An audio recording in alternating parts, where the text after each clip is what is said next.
Ladies and gentlemen, our next topic is Israel.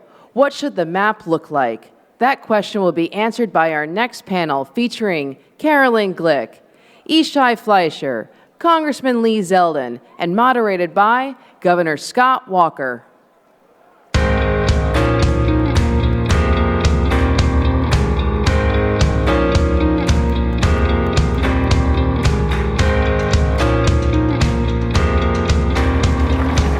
Nailed it. Hey guys.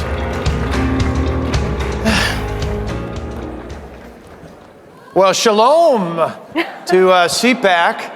It is great to see all of you here. Wasn't that a great last panel, great last interview? They did a super job. Are you having a good time at CPAC? I am too. It's been great to be here yesterday and today. It's particularly exciting to see so many wonderful young people. Could I hear a round of applause for all the young conservatives that are here? So we've got a couple minutes. You heard the panel introduced. I'm going to share just a minute or two of thoughts, and then I'm going to go right down the line and start, Congressman, with you in a second here. But the panel, you saw the title and maps. More than just maps, I want to say, what's the future of Israel? And I should first say, there has never been an American president who has done more for the state of Israel than Donald J. Trump. Isn't it phenomenal? You know, for years we've heard from both Republican and Democrat leaders about even what should be a simple thing, and that is moving the embassy to the capital of not just any country, but a country that's our #1 ally in the Middle East, one of our greatest allies in the world. You think it wouldn't have been such a big deal, but when you think of all the bureaucrats in the federal government and all the people who said, oh, you can't do this, there's going to be bloodshed, there's going to be problems, Donald Trump said, nonsense, we're going to put it in the place where the Knesset and the Prime Minister are, and he moved the embassy to Jerusalem once and for all. This president and his team has been phenomenal, talking about giving credit to the Golan, and not just this president. Vice President Mike Pence has been phenomenal. Mike Pompeo has been tremendous as Secretary of State. Nikki Haley, when she was at the UN. We've got a great team of folks who've been advocating for Israel. But for those of you here, many of you are advocates, I can hear by your response, but I would encourage everybody, if I remember nothing else today, remember this: find a way to go to Israel. If you haven't been there, it is transformational. I happen to be the son of a Baptist minister, so for me, it was not just politically transformational, it was from a religious standpoint, whereas Netanyahu used to tell me, you know, it's a local call to God when you're in Jerusalem. But it was really just phenomenal. But more important than that, we've gone multiple times. We actually were just in Hebron last summer. It is so important to see for yourself what you're not going to pick up from many in the media. And that is that you see in places like Hebron or Bethlehem, you'd be shocked to see Palestinians around areas that you just assume would be a part of Israel and be under Jewish control. You see in places like Samaria, where we went to business and saw Jews and Arabs working together despite what you hear. I remember years ago, the first time when I was up in the Golan Heights looking out over Syria and realized at the time, if the Golan Heights wasn't under Israeli control, ISIS would be drinking out of the Sea of Galilee. And if you're a believer like me and you look at the Bible, you look at Genesis, where God said to Abraham, your descendants, and it wasn't Ishmael. Ishmael was blessed for sure, but it was Isaac who was given the land of Canaan, and it was very well spelled out there. So it's not just in political white papers, it's in black and white right in the Bible if you read it. So I think it's pretty clear. But that's the big picture. I want to talk some of the practical, particularly Congressman, why don't you talk us a little bit about, there's a lot of nuances with where Israel's at today and where it's headed, and maybe give us some insights on what you see in the horizon. Well, I agree that Israel is our nation's greatest ally. We want Israel to be safe, secure, and free. It's a beacon of hope, prosperity, freedom in a very dark region of the world. And all of our decisions that we've seen over the course of the last few years, it's been night and day compared to what we were seeing with the last administration. And December of 2016, this is after Donald Trump gets elected President of the United States, the Obama administration ends up helping fast track through the UN Security Council a resolution that, in my opinion, essentially seeks to ethnically cleanse Judea and Samaria and East Jerusalem of Jews. And where we should be exercising our veto right, what we should be acknowledging as a disputed territory, if you want to talk about a claim made by Israel and a claim that is made by others, and there's a dispute. What the Obama administration, on their way out the door, did was not only get that resolution passed through the UN Security Council, but John Kerry, if you remember, gave a 70-plus minute lecture that was targeting Israel, our nation's greatest ally, and in a way trying to reframe this debate as if Judea and Samaria and East Jerusalem is a legally occupied territory. And that's just not true. So our frame of reference as we approach this is understanding those fundamental truths. And as Governor Walker mentioned, the important decision to move the embassy in Israel to Jerusalem, or recognizing Israeli sovereignty over the Golan Heights, or signing the Taylor Force Act into law to ensure that U.S. tax dollars do not go to a Palestinian Authority while they are inciting violence and financially rewarding terror.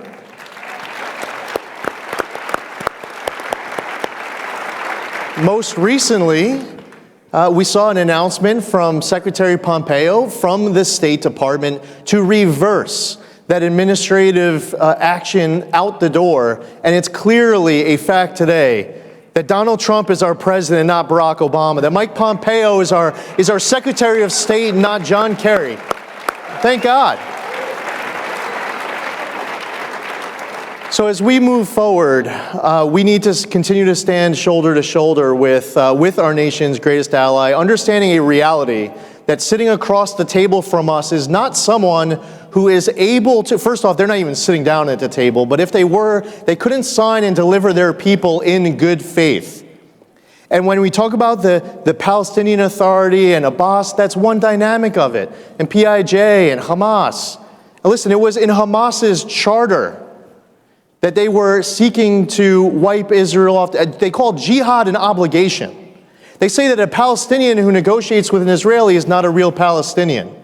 So when you're engaged in these negotiations, it's important to know who's on the other side. But one most important takeaway from that top level, and you're going to hear some great perspectives from the two great individuals to my left. The important thing going into this process is that the attitude of the administration and the attitude in Israel and with the Prime Minister is that if the Palestinians look at this 80-page document and they decide that they want to ask for something, well then let us know what it is. You're approaching this whole process with an open mind. We want peace, stability, prosperity for that entire region, and especially for Israel. But this administration is not approaching this closed-minded or narrow-minded. They understand reality, and there's an important message to those Palestinians. If you have a problem with anything you're reading, well, don't just try to throw cold water on all of it. It's time for you to articulate what you'd be willing to accept for peace. Excellent. Thank you, Congressman. Mr. Fleisher, you live this every day. We had the great joy of being together in Hebron and to see the final resting place where Abraham and Sarah, our patriarchs and matriarchs are at. But you really live it. And I think a lot of people visiting, as I encourage you all to do, are kind of shocked when you go to a site like that to see what Hebron is like, to see what Bethlehem's like, to see what other parts of Israel are like. Give us some insights as to what it's like and what it should be going forward. First thing, it's so great to be here at CPAC. It's so great to be with so many people that really appreciate Israel. And I agree with what you're saying, Governor. Come and visit it, come and see it for yourself, especially the places that you may be afraid to go to, because the reason you're afraid is because somebody wants you to be afraid. Yes. We cannot be victims of terror. We got to go to those places that we love so much from the Bible. It's Bethlehem, it's Hebron, it's Judea, it's Jerusalem, of course. I also want to thank the folks at Chovevei Tzion. There's an organization here called Lovers of Zion, and they helped me come here today. The President Trump, we've said a lot of great things. Congressman said a lot of great things about President Trump. One thing that has not been said is that the Trump administration left UNESCO. Yes. Leaving UNESCO. Now, the reason Nikki Haley stated this twice, that the United States left UNESCO, was because UNESCO decided that the Tomb of the Patriarchs and Matriarchs in Hebron is a Palestinian World Heritage Site, and that Israel was endangering it. Reversing that meant actually getting truth back on the table. Getting truth back on the table. Look, the people that live in Judea and Samaria, the so-called West Bank, the biblical heartland, are courageous. Sometimes they call us settlers. I used to not like that term. Actually, my wife has a cookbook called the Settlement Cookbook, right? It's not such a bad word. Let's settle down and don't settle for less. It's not such a bad word, but it's become to mean something bad. But the truth is, the word settler means courageous Jews who hold on to the heartland of Israel. And so I'm proud to have that term. And we're working on making it more touristic, more normal. Recently in Hebron, I had a bat mitzvah. My daughter reached the age of 12. Nice. And I reached out, my family, we love fireworks. We love fireworks. And we do fireworks at big events. And I reached out to some of the Jewish members of the community to see if they could fire off some fireworks for the bat mitzvah, for the celebration. No good. Bureaucracy, too much money. Army didn't like it. Security didn't like it. I didn't know what to do. I reached out to some of my Palestinian neighbors. They happen to fire off fireworks all the time. So I reached out to them. They were like, what? I said, can you fire off fireworks? They said, do you want us to buy you some fireworks? No. I want you to buy them and shoot them off of next to a building next to the tomb of the patriarchs and matriarchs so we could have it for my daughter's bat mitzvah. And you know what? They did. And they were so, not only did they honor me, but I honored them. Happens to be that that's right, it was an amazing thing. It was like 6 minutes of fireworks. It was unbelievable. It was just awesome. My daughter will never forget it. But those are different kinds of Arabs that don't want the Palestinian Authority, don't want the corruption, don't want the jihad. But they're a minority, and they live in tremendous fear from a thuggish organization that wants to suppress them. If you ask me what the map should look like, which is the name of this panel, what should Israel look like? I say one word: big. Yeah. All right? I say Israel should be big. A big Israel means more rights for more people. It means more defense for Israel, and it means access for all of you to come and visit. Well, exactly. And another reason to go, I remember the first time I met with not only Netanyahu, but with Knesset members from opposing parties. And it's another great reminder, not just physically being there, but talking to folks. The Knesset's made not only of Jewish Israeli citizens, but of Arabs. It's a democracy in a land surrounded by countries that clearly are not. And it's often surprising to see not just synagogues, but not only Christian churches, but mosques, to show just the incredible freedom. What I loved the last time we were there, though, is you gave me a Make Hebron Great Again hat that I wore up atop of one of those homes overlooking the tomb. Pretty cool stuff. So not quite as great as Keep America Great Again, but pretty nice along the way. So thank you. Ms. Glick, you've got an incredible perspective, because born in the United States, immigrated to Israel, been a journalist, an author, a columnist. You've got a wide perspective. When you immigrated, you joined the Israeli Defense Services, and so you understand from many different levels, and you've written extensively about this. Give us your feedback on not only what Israel looks like today, but what it should be going forward. Well, thanks so much, Governor. It's funny, Yishai and I both live in the same town of Efrat, which is where King David is from. So it's true that, when my children learned the story of Ruth, the Moabite, who came to Israel, and she was David's great-grandmother, they're right in their neighborhood. This is where it happened. And this is really what we're talking about when we're talking about Jews coming back and rebuilding the Jewish Commonwealth after 2,000 years of exile. So when you're talking about Judea and Samaria, you really are talking about our birthright. This is what has maintained the Jewish people throughout so many generations, 50 generations of being chased from country to country and barely surviving. So I think it's really extraordinary, Israel today, what our children have the ability to experience. It's something that Jews really just haven't had that capacity for 2,000 years, so it's extraordinary. And regarding that, also when I was in the Army, I was a member of the Israeli negotiating team with the Palestinians. We were doing all of this craziness, trying to figure out a way to share a land with a terrorist organization that wants to take everything that we've accomplished and destroy it. So it was sort of a very, I learned a lot professionally during this period, but it was also very stressful because the people we were meeting with were actually going out and planning terrorist attacks right after they left the negotiating room. So they were breaking bread with us, they were our good friends and sparring partners in negotiating deals, and then they were breaching them. So, that's very important. One of the things that the negotiations ignored were Israel's rights, because how can you base negotiations with a terrorist organization that wants to annihilate you on rights? If you do that, then they won't talk to you. So Israel put our rights on the side, and I think it's very important when we talk about the map of Israel to go back to those, because next month we're going to be celebrating the centennial of the San Remo Convention, which was the convention that the Allied powers after World War I had, where they were dividing up Turkey's colonial possessions in the Ottoman Empire.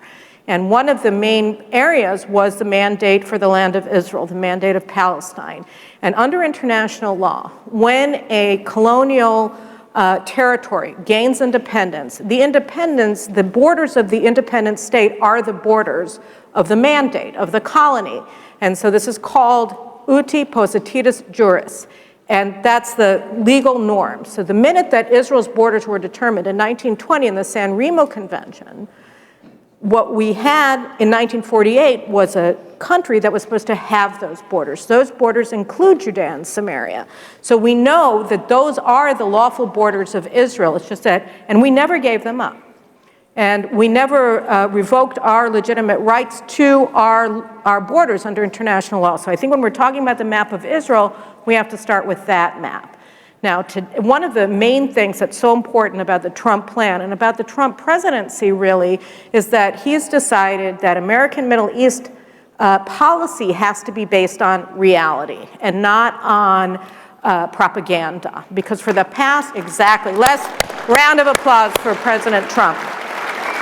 We love Trump. I love Trump. Because it's so important, for all of these years we've been saying, look, you have to look at the reality on the ground. You have to see what's going on here. And so the Trump plan says, at the outset, Israel has these rights. Israel is not an occupier. What Secretary Pompeo said that was so important was that he threw out that insanity and really that evil declaration that the Obama administration put out that they supported in the UN Security Council, that Israel has no rights to areas that are legitimate, that are ours under international law. So we are an illegal occupier. It was such a hateful message and so wrong. And it was about empowering America's enemies and harming America's chief ally in the Middle East, because in a way it delegitimizes American power in the Middle East. If America's closest ally in the Middle East is illegitimate, what does that say about the United States? And so President Trump said, that is nonsense, right? And Secretary of State Mike Pompeo said, the Israeli communities in Judea and Samaria are absolutely lawful under international law, and we're basing American policy on that. That's the revolution that Trump has brought to the Middle East. That American policy is about reality. And so here I just want to say they're having a mapping committee now, and they're trying to figure out what Israel should do. And the concept is that Trump wants to reserve areas in Judea and Samaria for a future Palestinian state. They have 4 years to figure out if they want one or not. And so the areas that Israel definitely is never going to part with, we're going to apply our law to administer them under Israeli law. That includes all of the Jewish communities, that includes the Jordan Valley. It's not all the land that, we probably need, but be that as it may, the Palestinians have 4 years to figure out if they want a state. Well, they've had 100 years, they haven't wanted one. They've wanted ours. This is probably not going to happen, but we have to realize that this is phase one. This is not final borders that the mapping committee is trying to figure out. This is something that we're just doing for now, and we shouldn't look at it as something permanent because it's important. And the last thing I want to say about the Trump plan is that the reason why it's so important is because for a generation, the Americans have made their Middle East policy about being bad to their allies and good to their enemies. And guess what? Then more people want to be America's enemies and fewer people want to be America's allies. Because why would you want to be on the losing side? That's destabilized the region because it empowered people who thought, well, we're not going to pay a price for our aggression. So the Trump plan said, no, that's not true. The bad guys aren't going to be rewarded for their badness. The good guys are going to be rewarded for their goodness. It's very important. It's great for Israel, and it's fantastic for America. And God bless all of you for your support for Israel. And God bless President Trump. Thank you. Great. Well, we got a couple minutes left. We got some more insights. So appropriately, each of the panelists, myself, acknowledge the president being phenomenal when it comes to support for Israel, which others have claimed he's actually delivered on, which I think is important more than just for Israel. I think it's important when you think about all the politicians, panel excluded, that have come to Washington and promised things and didn't deliver on them. This president does over and over and over again. So that's really important to acknowledge and remember.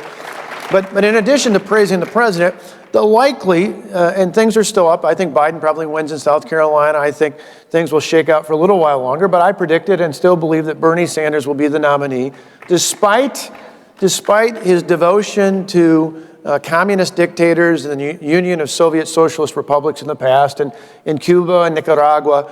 This guy, on this particular issue, has come out and said that AIPAC is too extreme, that somehow Benjamin Netanyahu, the prime minister, is racist or out of control.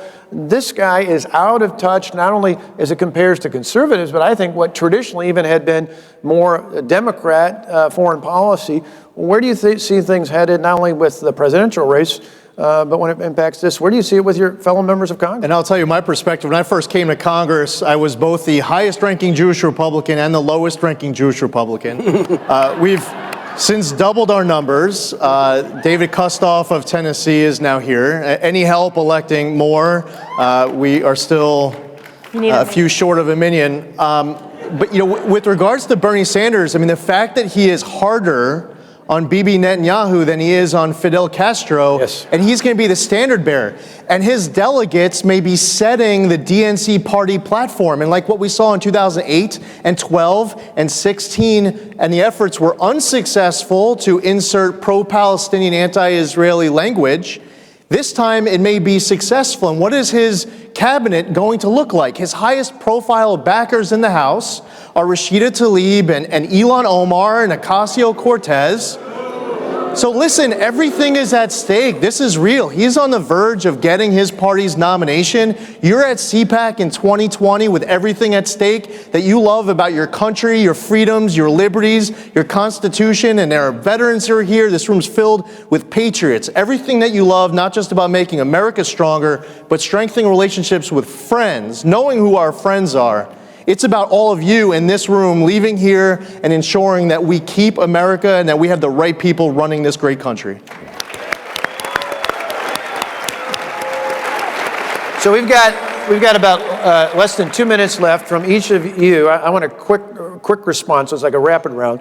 But what do you think are the biggest obstacles for a growing and healthy Israel in relation to the United States and just in general? And we'll just go right down the line. I don't think we have any obstacles. I think we're on the way.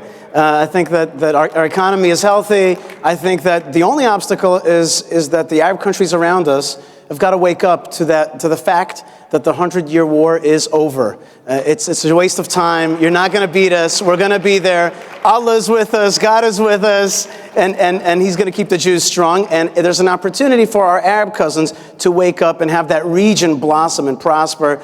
Israel has about 4.5 million tourists a year. The Louvre Museum, the Louvre in Paris, has about 11 million. Yeah. So we need more tourism, we need more life, more love, and that's going to come through a regional peace. And I think that the Trump plan is a step in the right direction. Just one thing I want to tell you is I'm taking a page from American law. Route 66 in America, right? Yeah. It's a historic road. We're going to make that on the Route 60, which is the biblical highway from Beersheba to Hebron, to Bethlehem, to Jerusalem, to Bethel, to Shiloh, to Shechem, is going to be the biblical heritage highway, and it's going to be a great zone for all of you to come and visit.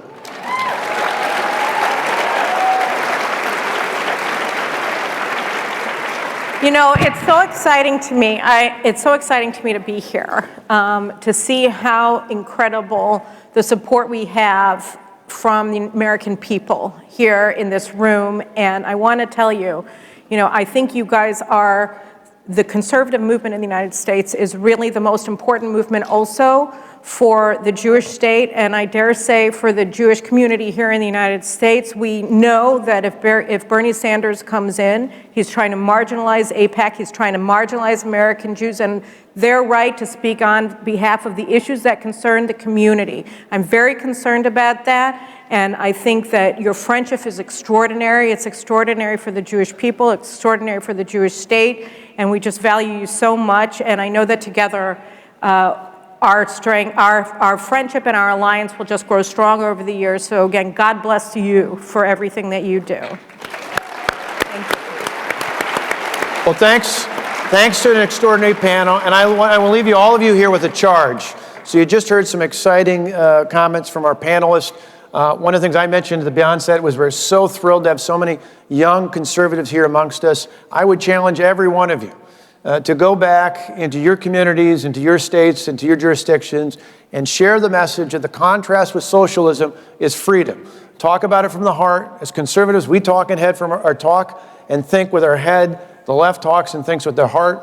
We need to think with our head and talk with our heart. It's not just economic freedom, it's freedom for security here in America and around the world. And one of the most important things to do that is to have a strong Israel and a strong relationship with Israel. Share that with young people as much as you can. God bless you. Wonderful. Thank you very much. Thank you.